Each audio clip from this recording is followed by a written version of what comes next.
تو وہاں پہ اکثر اوقات گینگرین ٹائپ مسائل پیدا ہونا شروع ہو جاتے ہیں. تو مطلب کیا ہے کہ یہ چاروں قسم کے جو خلیات ہیں یہ ہمارے جسم کی زندہ اکائیاں ہیں. یہ زندگی کے تمام لوازمات رکھتے ہیں، کھاتے ہیں، پیتے ہیں، اپنے فضلات خارج کرتے ہیں، ضرورت کے مطابق غذا حاصل کرتے ہیں، اپنا اپنا کام کرتے ہیں اور ہر وقت کرتے ہیں. کسی ایک وقت میں بھی کسی ایک قسم کے خلیات کا فعل بھی معطل نہیں ہوتا. یہ ہر وقت آپ کی آخری سانس تک اپنے اپنے افعال انجام دیتے ہیں. انہی افعال کے مجموعے کا نام ہماری زندگی ہے. یعنی اب یاد رکھیں کہ کسی ایک بھی قسم کے خلیات میں سے اگر غیر طبعی تبدیلی آتی ہے اور ان کی بہت ساری کثیر تعداد جو ہے وہ موت کی طرف چلی جاتی ہے یا سیلز کی موت ہونا شروع ہو جاتی ہے، تو بالآخر پھر انسان کی بھی موت واقع ہونا شروع ہو جاتی ہے. یعنی انسان بھی اپنی زندگی کے تسلسل کو ان خلیاتی زندگی کے بغیر قائم نہیں رکھ سکتا.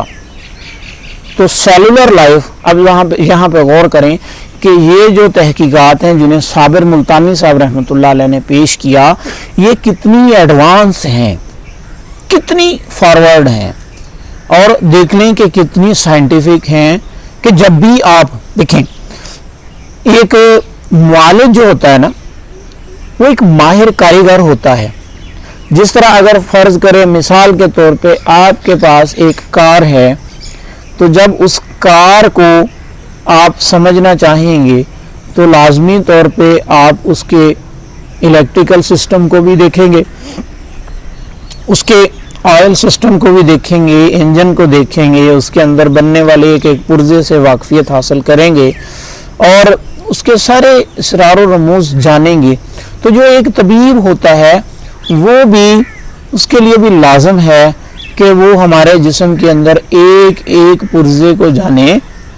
اور جب بھی اس کو کسی پیچیدگی کو سمجھنا ہے، جب بھی اس کو کسی مشکل حالت کو یا غیر طبی حالت کو سمجھنا ہے، تو وہ تب تک نہیں سمجھ سکتا جب تک وہ جسم کی ابتدا سے شروع نہیں کرتا، جب وہ یہ جاننے کی کوشش نہیں کرتا کہ یہ خرابی کہاں سے شروع ہوئی ہے،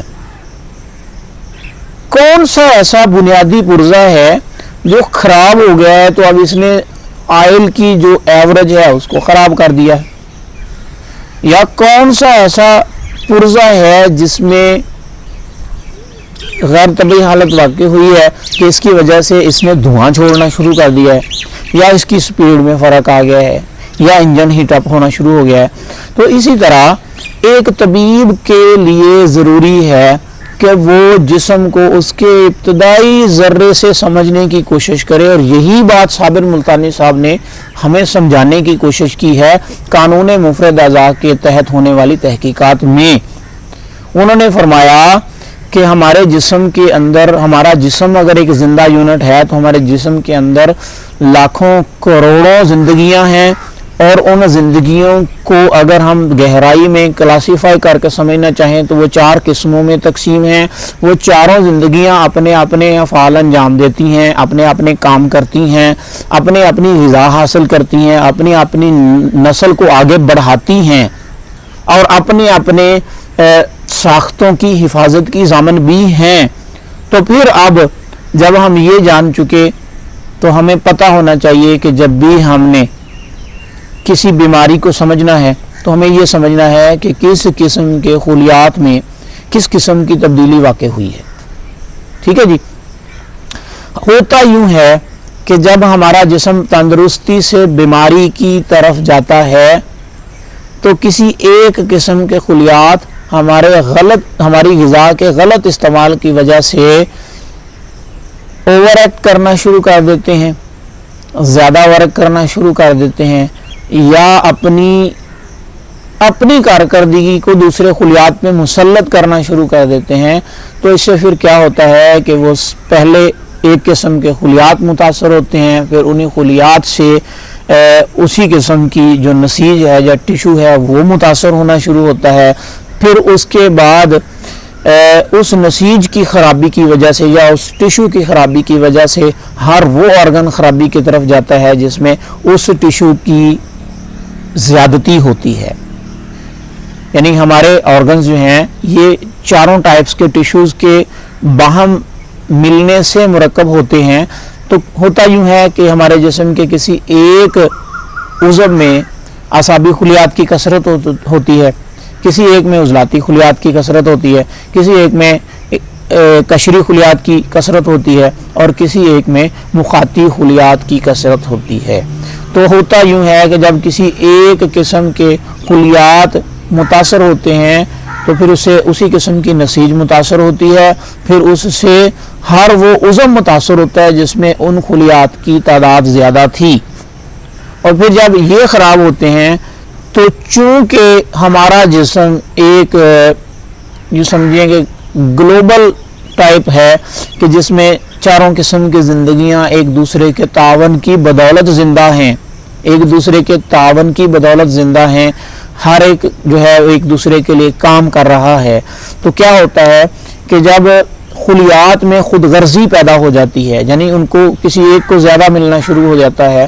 تو یہ بالکل ویسے ہی اوور ایکٹ کرنا شروع کر دیتا ہے جس طرح ہمارے معاشرے میں جب کسی کو بہت زیادہ مل جاتا ہے تو وہ اپنے ارد گرد کے لوگوں کو حقیر جاننا شروع کر دیتا ہے اور ان کو تنگ کرنا شروع کر دیتا ہے. تو اسی طرح پھر جب ہمارے کسی قسم کے خلیات میں کوئی مخصوص قسم کی تبدیلی واقع ہوتی ہے تو وہ اپنے ساتھ موجود دوسری قسم کے خلیات کے اوپر مختلف قسم کے اپنے اثرات مرتب کرنا شروع کر دیتے ہیں. انہی اثرات کو ہم بیماریوں اور علامات کے طور پہ جانتے ہیں.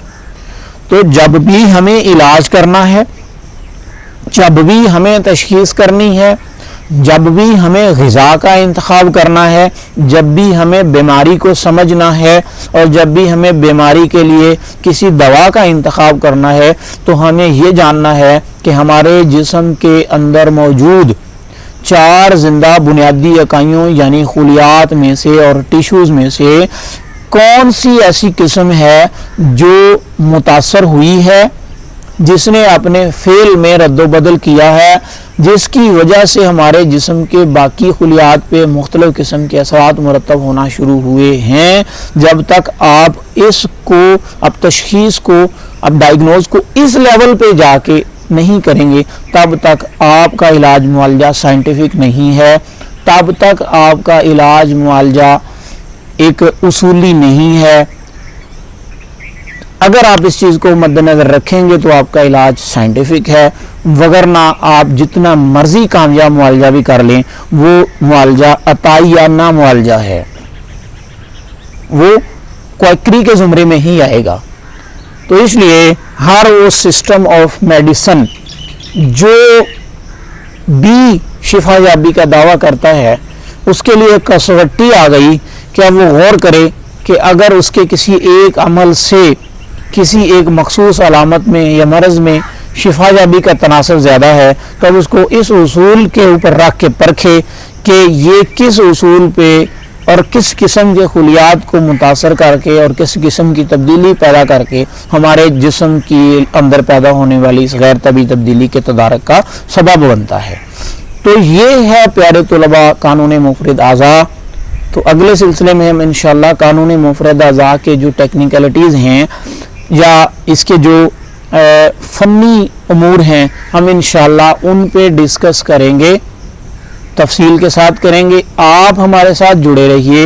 آپ کا ہمارے ساتھ جڑا رہنا بہت ضروری ہے. پہلے ہم نے یہ سلسلہ یوٹیوب پہ شروع کیا تھا, لیکن اب ہم نے دیکھا کہ دوسرے میڈیاز پہ بھی ہمارے طلباء موجود ہیں اور سینکڑوں ہزاروں کی تعداد میں موجود ہیں. تو ہم نے فیس بک پیج ابن سینا ویلفیئر ٹرسٹ کے تحت فطرت چینل کے ہی پیج پہ ہم نے ان ویڈیوز کو نشر کرنا شروع کیا ہے. اگر آپ فیس بک پیج پہ دیکھتے ہیں, ہمارے ان سلسلوں سے مستفید ہوتے ہیں تو اسے فالو کر لیں, لائک کر لیں اور ان سلسلوں کو شیئر بھی کیجئے تاکہ دوسروں تک پہنچیں. اور اگر آپ ہمارے یوٹیوب کے ناظر ہیں تو پھر چینل کو سبسکرائب کر لیں اور ساتھ میں بیل کے آئیکن کو پریس کر لیں, نوٹیفیکیشن آن ہو جائے گا, آپ تک اطلاع بر وقت پہنچتی رہے گی. اور لائک کر لیں, ہمیں خوشی ہوگی, اور ساتھ میں شیئر کر دیں کیونکہ اس کی آپ جیسے اور بھی لوگوں کو ضرورت ہے. اگر کوئی مسئلہ ہو, کسی بات کی سمجھ نہ آئے تو آپ مجھے واٹس ایپ کر سکتے ہیں. واٹس ایپ نمبر انشاءاللہ میں سبسکرپشن میں بھی دے دوں گا اور ویڈیو کے درمیان میں بھی میں آپ کو دے دوں گا, تو آپ واٹس ایپ پہ رابطہ کر سکتے ہیں, ہر وقت رابطہ کر سکتے ہیں, لائیو کال کر سکتے ہیں. انشاءاللہ تعالی میری پوری کوشش ہوگی اور ہماری ٹیم کی پوری کوشش ہوگی کہ ہم وہ علم آپ تک پہنچائیں جس کی بدولت آپ سیکھنے کے بعد اللہ تبارک و تعالیٰ کی مخلوق کی بہترین طریقے سے خدمت کر سکیں. اب تک کے لیے اتنا ہی, اجازت چاہوں گا. السلام علیکم ورحمۃ اللہ.